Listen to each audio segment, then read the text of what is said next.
এই মুহূর্তে আমরা সরাসরি লাইভে রয়েছি চন্দ্রকোনা 1 ব্লকের মানিককুণ্ডু গ্রাম থেকে। আমরা দেখতে পাচ্ছি বিস্তীর্ণ এলাকা যে ভয়াবহ বন্যার সৃষ্টি হয়েছিল এই চন্দ্রকোনা 1 ব্লক জুড়ে বিস্তীর্ণ এলাকা জলমগ্ন ছিল। তার মধ্যে আমরা দেখতে পাচ্ছি এই যে মানিককুণ্ডু গ্রামের বেশিরভাগ চাষযোগ্য জমি এখন পর্যন্ত জলের তলায় রয়েছে। এই যে রাস্তা আমরা যাচ্ছি, আমরা দেখতে পাচ্ছি যে রাস্তায় বাইকগুলো পেরোচ্ছে, এখনো অনেকটা জল রয়েছে। তো গতকাল এই রাস্তাতেই ছিল প্রায় মানুষ সমান জল। তো আজ অনেকটাই জলস্তর নেমেছে, কিন্তু এখনো চাষযোগ্য যে জমিগুলি রয়েছে সেই জমিগুলি সমস্ত জলের তলায় রয়েছে। আমরা দেখতে পাচ্ছি এখানে সেই ফসল রয়েছে, যে সমস্ত জমিগুলিতে ফসল ছিল তার মধ্যে এখন মাছ ধরছে, এখানকার মানুষরা এখন মাছ ধরছে। আমরা সরাসরি মানিককুণ্ডু গ্রাম থেকে রয়েছি।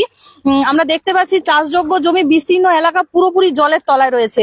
যে এই যে ভয়াবহ যে বন্যার সৃষ্টি হয়েছিল, এর ফলে যে বন্যার সৃষ্টি হয়েছে তার ফলে যে চারদিকের জলমগ্ন অবস্থা রয়েছে। আমরা দেখতে পাচ্ছি এখানে স্থানীয় মানুষদের কাছ থেকে আমরা শুনে নেবো কালকে কতটা জল ছিল এখানে। মানুষ সমান জল ছিল, এইদিকে তো আসাই যাচ্ছিল না। আপনার বাড়ি কোথায়? এখানে বাঁকাতে বাড়ি। তো এখানে কি বন্যা দেখতে এসছেন? হ্যাঁ। এখানে আগামী এই গতকাল কত জল ছিল এখানে? মানুষ সমান বেশি জল ছিল। তো আমরা দেখতে পাচ্ছি এখানে যাতায়াত ব্যাহত ছিল। সঙ্গে এখানকার যে এই যে জমিগুলো দেখতে পাচ্ছি এগুলো তো চাষযোগ্য জমি ছিল, এগুলো পুরোপুরি মানে বন্যাতে 2 দিন ধরে বন্যাতে ডুবেছিল কি? হ্যাঁ।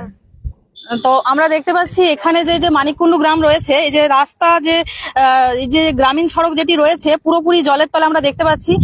এখনো রাস্তা ডুবে রয়েছে, যাতায়াতের মানুষ যে বাইক বা হেঁটে যে যারা পারাপার হচ্ছে খুব মানে রিস্ক নিয়ে এই রাস্তা পারাপার করছে। আমরা দেখতে পাচ্ছি স্রোত বইছে রাস্তার উপর দিয়ে। আর যে সমস্ত কৃষি জমিগুলো রয়েছে সেগুলো পুরোপুরি জলের তলায় রয়েছে এখন পর্যন্ত। এই যে রাস্তাটা রয়েছে এটা পুরোটাই জলমগ্ন ছিল। আজ কিছুটা জলস্তর নামতে কিছু কিছু অংশ রাস্তার জেগে উঠেছে। গোটা বিস্তীর্ণ এলাকা চন্দ্রকোনা 1 এবং 2 পুরোপুরি বন্যার একটা ভয়াবহ বন্যার সৃষ্টি হয়েছিল গোটা এলাকা জুড়েই। আজ কিছুটা জলস্তর কমেছে, পুরোপুরি ভাবে বন্যা এখনো কমেনি। আমরা দেখতে পাচ্ছি এখানে যে সমস্ত কৃষি জমিতে মাছ ধরছে, ওনারা মাছ ধরছেন এবং দেখতে পাচ্ছি যে এখানে ফসল টসল আছে, কচু, ঝিঙ্গা। এখনো দেখতে পাচ্ছি আমরা কিছু কিছু সবজি গাছ যাদের মাথাগুলি দেখা যাচ্ছে পুরোপুরি তারা এখনো জলের তলায় গাছ।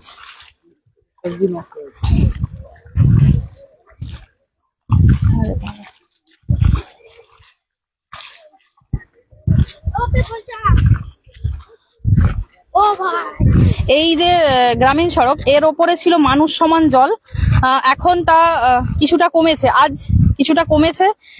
এখান থেকে আবার কিছুটা অংশ আবার জলমগ্ন রয়েছে। রাস্তায় দেখতে পাচ্ছি এই সমস্ত চাষযোগ্য জমি যতদূর দেখা যায় পুরোটাই জল, কোন রকম জমি নেই, দেখা যাচ্ছে না। সমস্ত কিছু কোনো সবজি থেকে শুরু করে বিভিন্ন রকম। আচ্ছা, এখানে তো এগুলো সবগুলোই কি চাষযোগ্য জমি ছিল এখানে? হ্যাঁ, সবই চাষযোগ্য জমি। সবই চাষযোগ্য জমি। এখানে কি কোনো ফসল ছিল? ফসল বলতে তিল ছিল, তিল সব ভেসে গেছে, কাটা তিল। আর বাদাম আছে, সব বাদাম ডুবে গেছে। সব কি ডুবে গেছে? সব ডুবে গেছে। ভেড়ি, পটল। দেখতে পাচ্ছি বিঘার পর বিঘা এখানে বাদাম চাষ ছিল, বিভিন্ন সবজির চাষ ছিল, যেগুলো সবকিছুই এখন জলের তলায় রয়েছে। তা আপনারা কি আশা করছেন যে এগুলো কি এই বন্যা কেটে গেলে ওগুলো কি সব ঠিকঠাক থাকবে? বাদাম আর কি ঠিক থাকবে, কোনো সবই নষ্ট হয়ে গেল। আর বাদাম তো এই এখানের এই রাস্তাতে জল কতটা ছিল? জল এখানে প্রায় 1.5 মানুষ, মানে 8 ফুট হবে এখানটা। আজকে কি জলটা নেমেছে? আজকে নেমেছে, পুরোটাই আজকে নামবে। আমরা দেখতে পাচ্ছি যে এই কাল পর্যন্ত এই রাস্তাতে 1 মানুষের ওপর জল ছিল, আজ তার কিছুটা জল কমেছে। তো তাছাড়াও যে ফসলের যে জমিগুলি রয়েছে, বাদাম রয়েছে, তিল আছে, আরো বিভিন্ন ধরনের সবজি চাষ ছিল, তো সেগুলো সবই এখনো জলের তলায় রয়েছে। তো এই জল আরো যদি থাকে তো সেই সমস্ত সবজি আর এই কৃষকরা বাড়ি নিয়ে যেতে পারবেন না। একটা বৃহৎ একটা ক্ষতির সম্মুখীন হয়েছে চন্দ্রকোনা 1 ব্লকের এই যে মানিককুণ্ডু যে গ্রাম রয়েছে। বিস্তীর্ণ এলাকা এই বন্যা প্লাবিত হয়ে যাওয়ার কারণে প্রচুর যে কৃষকদের একটা বিপুল পরিমাণে ক্ষতি হয়েছে।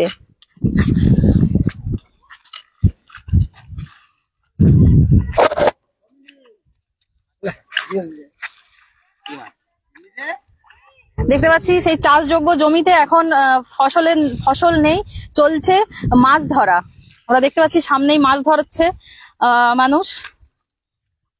পুরো চারিদিক মনে হচ্ছে যেন একেবারে সমুদ্রের মতো লাগছে, চারিদিক পুরো একদম জল আর জল, যেদিকেই আমরা দেখতে পাচ্ছি পুরোটাই জলমগ্ন। কোথাও কোনো জমি মাঠ কিছুই দেখা যাচ্ছে না।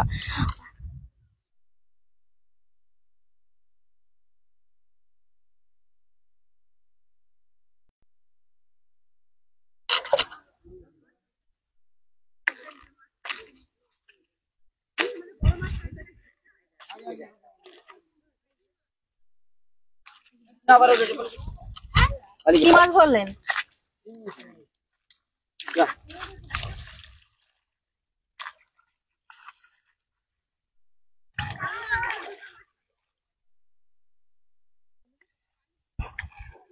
এই মুহূর্তে চন্দ্রকোনা 1 ব্লকের মানিককুণ্ডু থেকে সরাসরি লাইভে ছিলাম আমি অদিতি, আমার সঙ্গে শ্রীকান্ত।